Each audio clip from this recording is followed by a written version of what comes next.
World War II was humanity's most devastating conflict, claiming over 70 million lives and reshaping the global order. But behind the massive armies and technological innovations stood extraordinary leaders whose strategies and decisions determined the fate of nations. Today we explore the greatest military and political minds of World War II, their brilliance, their failures, and the tactics that changed history forever. When Britain stood alone against Nazi Germany in 1940, Winston Churchill became Prime Minister at the nation's darkest hour. His greatest weapon wasn't military, it was his voice. Churchill's speeches transformed British morale, turning potential surrender into determined resistance. "We shall fight on the beaches, we shall fight on the landing grounds, we shall never surrender," he declared, and Britain believed him. Churchill's strategic genius lay in his understanding that Britain must survive until allies arrived. He prioritized the Royal Air Force, knowing air superiority was essential. During the Battle of Britain in summer 1940, his decision to focus on fighter production rather than bombers proved decisive. The RAF's victory prevented German invasion and kept hope alive. But Churchill was also a masterful coalition builder.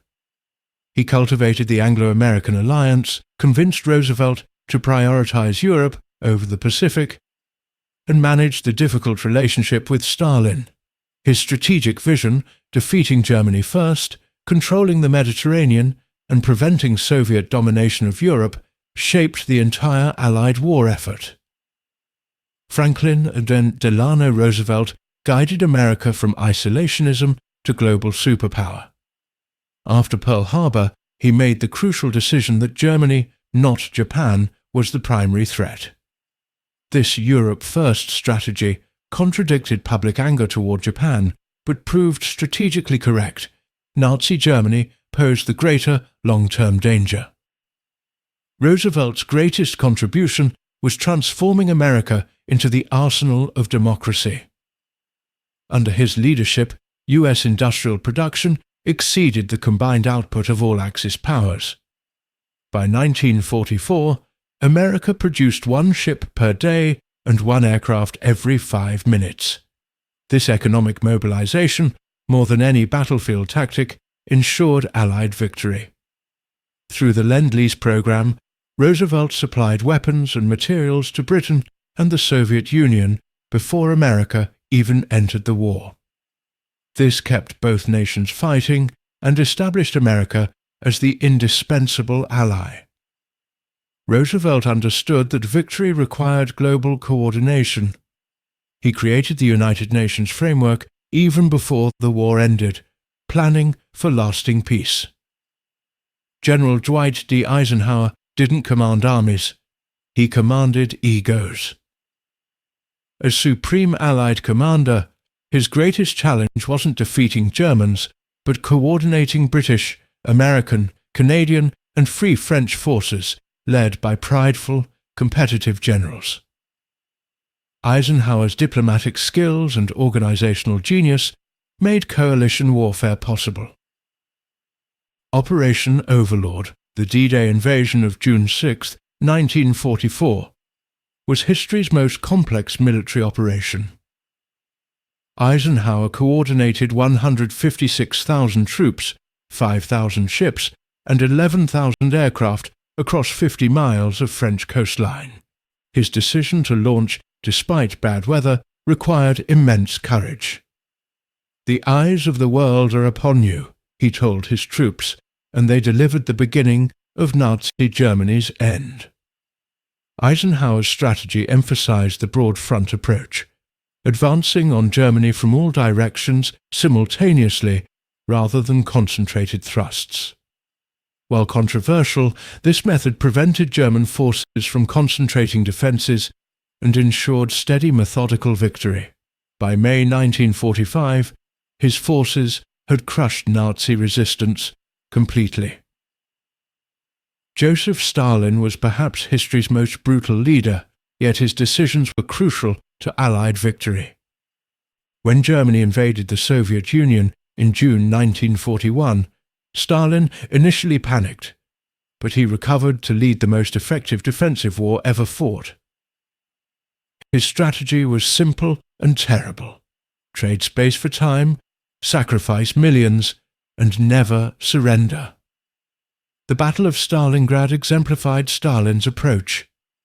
Rather than abandon the symbolic city bearing his name, he ordered not one step back.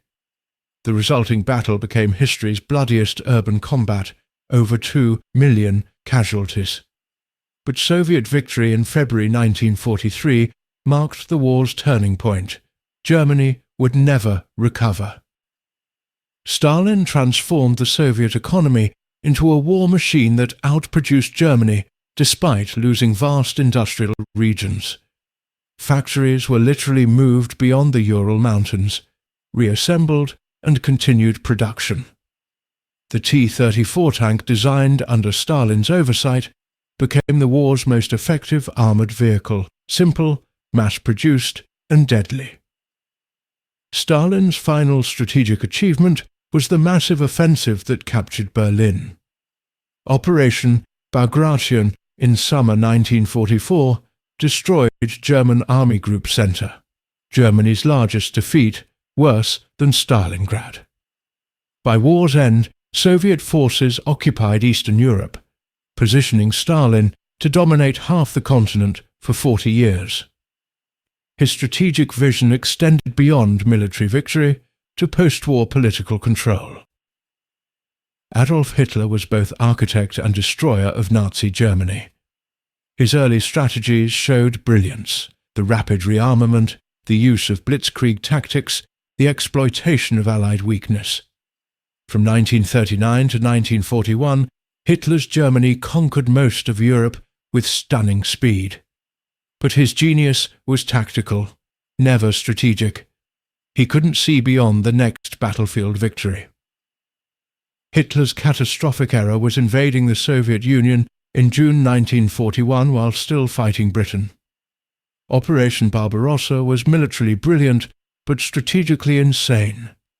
Germany lacked the resources for a two-front war. Hitler believed Soviet resistance would collapse in weeks. Instead, he had awakened a giant that would eventually crush him. Hitler's interference in military operations proved disastrous. He forbade strategic retreats, demanding troops fight to the death in hopeless positions.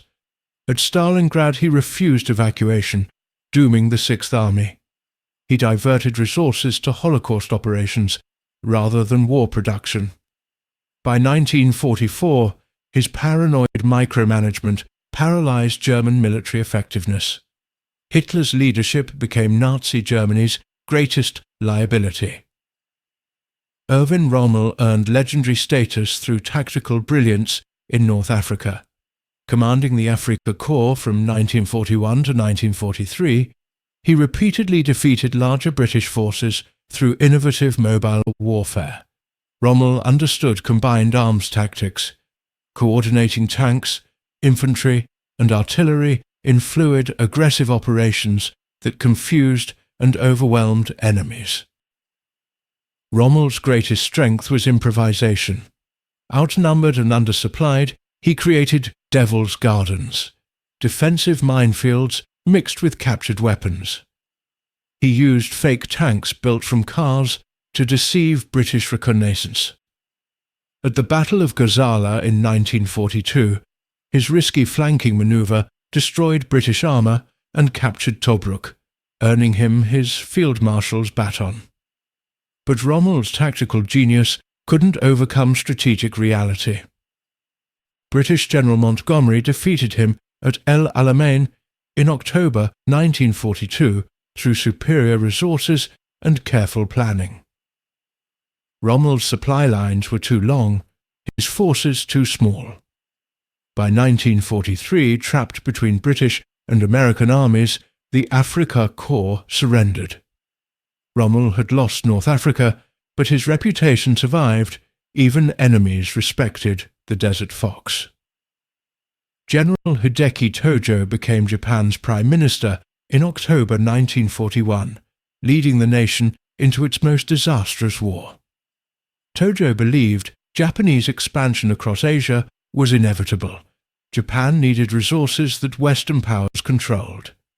His strategy combined rapid military conquest with political control, creating the Greater East Asia co-prosperity sphere through force. Under Tojo's leadership, Japan launched coordinated attacks across the Pacific in December 1941, Pearl Harbor, Philippines, Malaya, Hong Kong, and more. For 6 months, Japan won stunning victories, conquering territories holding 450 million people. Tojo's strategy appeared successful. Western colonial power in Asia seemed finished. But Tojo's strategy contained fatal flaws. Japan lacked America's industrial capacity.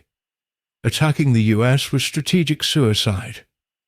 The Battle of Midway in June 1942 shattered Japanese naval dominance permanently. Tojo couldn't adapt when initial victories turned to defeats. By July 1944, with American forces closing in, he resigned in disgrace. Japan would fight on, but Tojo's strategy had led to inevitable catastrophe. Behind Hitler stood professional military minds whose operational brilliance made early German victories possible. Generals like Erich von Manstein, Heinz Guderian, and Gerd von Rundstedt created blitzkrieg tactics that revolutionized warfare. Fast-moving armored formations supported by aircraft, bypassing enemy strongpoints to collapse defenses from within. Manstein designed the plan that conquered France in 6 weeks, an audacious thrust through the supposedly impassable Ardennes forest. Guderian pioneered panzer tactics, understanding that tanks should concentrate and penetrate, not spread out in support. These innovations gave Germany military superiority, despite not having the largest army or most equipment. As the war turned against Germany, these generals fought brilliant, defensive campaigns. Manstein's backhand blow at Kharkov in 1943 demonstrated that German operational skill remained formidable. But Hitler increasingly ignored professional military advice, forbidding retreats that would have saved armies. Germany's generals could win battles but couldn't overcome their Führer's catastrophic strategic decisions. Admiral Isoroku Yamamoto planned the attack on Pearl Harbor, yet he opposed war with America. Having studied at Harvard and served in Washington, Yamamoto understood American industrial power. "I can run wild for 6 months," he warned. "After that, I have no confidence." His pessimism proved prophetic. Yamamoto designed Pearl Harbor as a decisive battle. Destroy America's Pacific Fleet in one blow, forcing a negotiated peace. The attack achieved tactical surprise, but strategic failure. American aircraft carriers were at sea, surviving to become the war's decisive weapons. Rather than terrifying America into peace, Pearl Harbor unified the nation for total war. Yamamoto's next gamble, the Battle of Midway, aimed to lure American carriers into destruction. Instead, American forces sank 4 Japanese carriers while losing one. Yamamoto's strategic insight that Japan couldn't win a long war came true. In April 1943, American codebreakers located his aircraft and P-38 fighters shot him down. Japan's greatest naval mind died knowing his fears were becoming reality. British Field Marshal Bernard Monty Montgomery never lost a major battle through careful preparation and overwhelming force. After taking command in North Africa in August 1942, he transformed British military effectiveness through meticulous planning and soldier morale. Montgomery understood that British armies needed confidence after years of defeat. At El Alamein in October 1942, Montgomery demonstrated his method: stockpile supplies, train extensively, achieve numerical superiority, then attack with crushing power. He refused to advance until absolutely ready, driving Churchill to frustration. But when he attacked, victory was assured. El Alamein marked Britain's first major land victory, and Montgomery became a national hero. Montgomery's weakness was overconfidence. His plan for Operation Market Garden in September 1944, capturing Dutch bridges with paratroopers, was too ambitious and poorly coordinated. The operation failed, proving that even methodical generals make mistakes. Still, Montgomery's careful approach at the Rhine crossing in 1945 showed his return to winning ways. He commanded German forces' final surrender in May 1945, a fitting end for Britain's most successful field commander. General George S. Patton was America's most aggressive commander, a warrior who believed in rapid movement, violent assault, and personal courage. A good plan violently executed now is better than a perfect plan next week, he declared. Patton's Third Army specialized in breakthrough and exploitation, moving faster than any comparable force.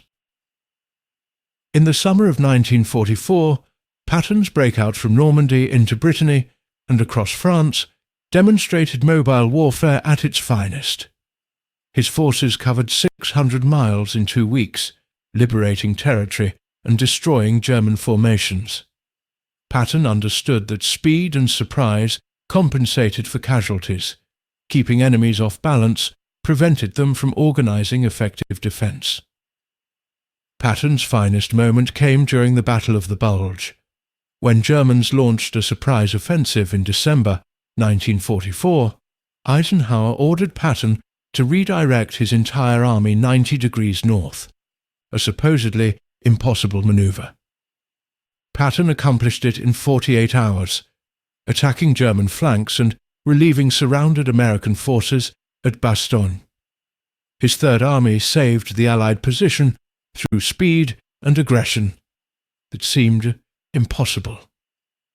Marshal Georgy Zhukov was Stalin's greatest commander, the man who saved Moscow, relieved Leningrad, won Stalingrad, and captured Berlin. Zhukov's approach combined massive force with operational sophistication. He understood Soviet advantages, vast manpower reserves, increasing industrial production, and space to trade for time, and exploited them ruthlessly. Zhukov's defensive brilliance saved Moscow in winter 1941. Taking command with German forces only miles from the Kremlin, he organized the city's defense and then launched a devastating counteroffensive that drove Germans back hundreds of miles.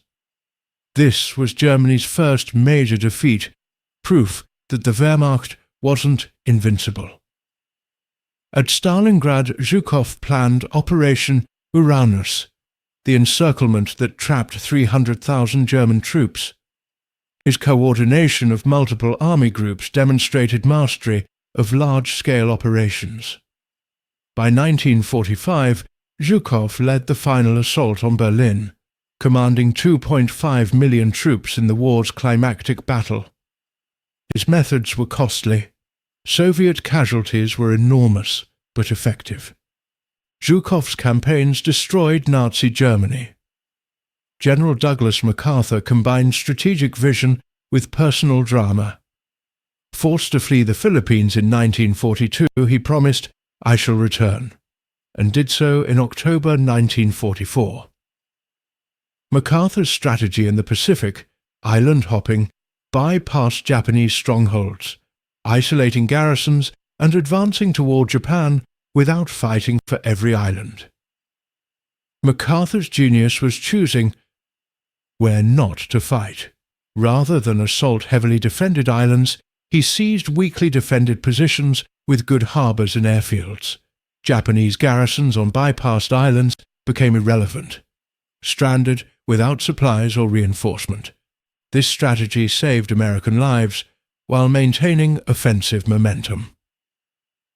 The reconquest of the Philippines culminated in the Battle of Leyte Gulf, October 1944, history's largest naval battle. MacArthur's ground campaign coordinated with naval forces to destroy Japanese naval power permanently. By 1945, MacArthur commanded Allied forces designated to invade Japan itself. The atomic bombs made invasion unnecessary, but MacArthur's strategy had brought America to Japan's doorstep. Admiral Chester Nimitz commanded the Pacific Fleet from Pearl Harbor's ashes to Tokyo Bay's surrender ceremony. His Central Pacific campaign complemented MacArthur's Southwest Pacific advance, creating a two-pronged offensive that Japan couldn't defend against. Nimitz understood carrier warfare, the revolution in naval combat that made battleships obsolete. Nimitz's strategic patience showed at Midway. Despite pressure for immediate retaliation after Pearl Harbor, he waited until intelligence revealed Japanese plans. His ambush at Midway sank 4 Japanese carriers, permanently shifting naval superiority to America. Nimitz then prosecuted a methodical advance across the Central Pacific, the Gilbert Islands, Marshalls, Marianas, Iwo Jima, Okinawa, each bringing bombers closer to Japan. What separated successful leaders from failures in World War II? Several patterns emerge. The greatest leaders understood that strategy, the big picture, mattered more than tactical brilliance. Hitler and Tojo won spectacular battles, but pursued unwinnable strategies. Churchill and Roosevelt saw beyond immediate combat to long-term political and economic reality. Successful leaders also built coalitions. Eisenhower and Stalin, despite vastly different personalities, both mastered coordinating diverse forces toward common goals. They subordinated ego to mission. Meanwhile, Hitler's inability to delegate and Tojo's rigid military hierarchy prevented adaptive leadership. Dictators can mobilize nations, but struggle with flexible strategy. Every leader in this documentary made decisions that killed millions. Even the best, Churchill, Roosevelt, Eisenhower, ordered operations that sent thousands to certain death. Zhukov's victories cost the Soviet Union 27 million lives. Patton's aggressive tactics caused high casualties in his own ranks. Leadership at this level required accepting that victory demanded terrible sacrifice. The worst leaders, Hitler especially, didn't merely accept casualties but caused unnecessary suffering through strategic incompetence and ideological madness. Hitler's refusal to retreat trapped armies that could have fought another day. His Holocaust diverted resources from war production. Leadership requires not just courage to sacrifice, but wisdom to know when sacrifice serves purpose versus merely satisfying ego or ideology. World War II's leadership lessons remain relevant. Economic power determines long-term military capability. Roosevelt understood this before entering the war. Coalition building multiplies effectiveness. Eisenhower's diplomatic success mattered as much as his military skill. Tactical brilliance cannot compensate for strategic error. Rommel and Yamamoto proved this through failure despite their genius. The war also revealed leadership's moral dimension. The Axis powers' embrace of atrocity, genocide, and aggressive war doomed them to not only military defeat, but historical condemnation. Churchill and Roosevelt weren't perfect, they made compromises and mistakes, but they led democratic societies fighting for survival against totalitarian expansion. The Allied cause was just, and their leaders' strategies ultimately served human freedom. The leaders of World War II, both heroes and villains, shaped our modern world through their decisions under unimaginable pressure. They demonstrate that leadership at the highest level requires strategic vision, personal courage, coalition building, and the wisdom to know when to fight and when to negotiate. Their legacy lives on in the world they created through 6 years of total war.